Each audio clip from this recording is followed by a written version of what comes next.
امریکہ اور شمالی کوریا کی طرف سے تند و تیز بیان بازی کے بعد دونوں ملکوں کی طرف سے بات چیت پر آمادگی کس قدر اہم پیش رفت ہے، اس پر بات کریں گے تجزیہ کار عادل نجم سے جو بوسٹن سے ہمارے ساتھ ہیں۔ عادل، ویلکم ٹو ویو 360۔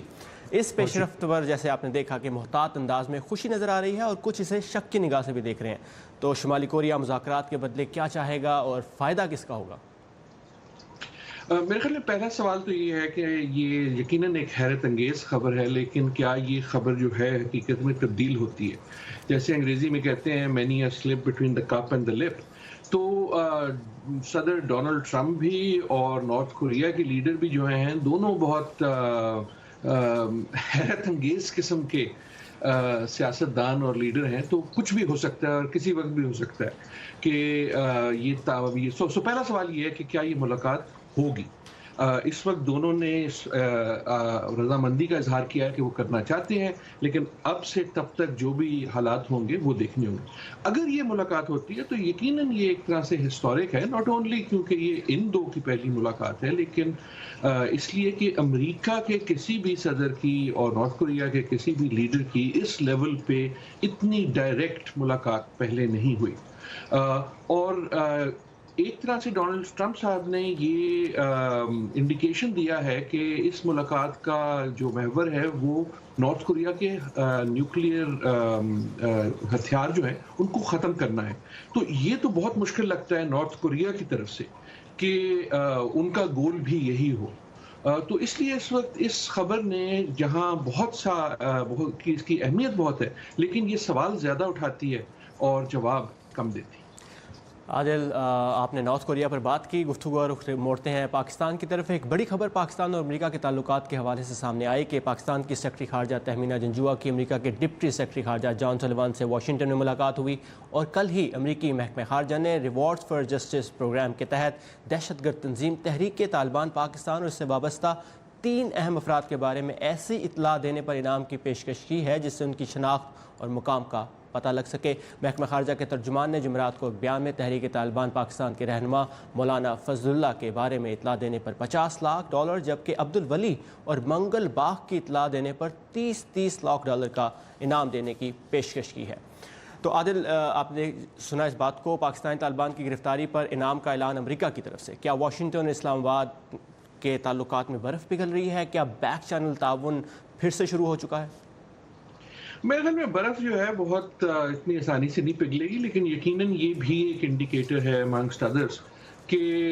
دونوں ملکوں میں اس وقت گفتگو ہو رہی ہے، اور جو ڈپلومیٹک ایک طریقہ ہوتا ہے کہ کچھ نہ کچھ کارروائی کا اظہار کیا جائے، تو یہ ایک اہم کارروائی ہے،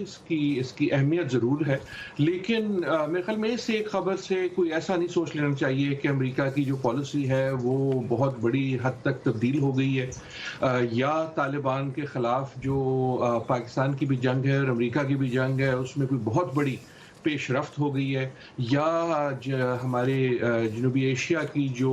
اس وقت پالیٹکس ہے امریکہ کے حوالے سے پاکستان کے لیے بھی اور افغانستان کے لیے، اس میں کوئی بہت بڑی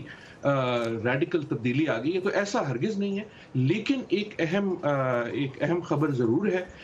ایسے ریوارڈ پہلے بھی جو ہیں آفر کیے گئے ہیں مختلف لیڈرز کے لیے، ان کی جو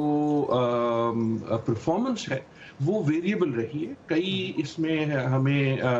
یقیناً کامیابیاں ہوئی ہیں، اور کئی ایسے ریوارڈز ہیں جو باوجود اس کے کہ بہت بڑی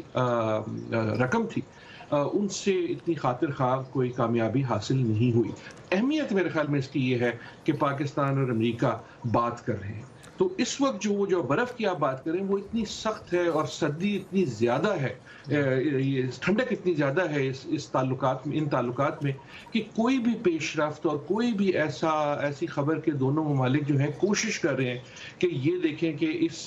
سرد مہری سے کیسے نکلیں، کوشش کر رہے ہیں کہ اس مسئلے پہ کس قسم کے اقدام کیے جائیں، وہ میرے خیال میں ایک مثبت خبر ہوتی ہے۔ اس سرد مہری میں ایک عنصر حافظ سعید کا بھی ہے، جن کی کل عدم تنظیم جماعت الدعوہ کی سیاسی جماعت ملی مسلم لیگ کی رجسٹریشن کے بارے میں سوالات اٹھتے رہے ہیں، اور اس کے بارے میں فیصلہ آج کورٹ نے دیا کہ ان کی رجسٹریشن نہ کرنے کے فیصلے کو منسوخ کر دیا گیا ہے، جو کہ پاکستان کی وزارت داخلہ نے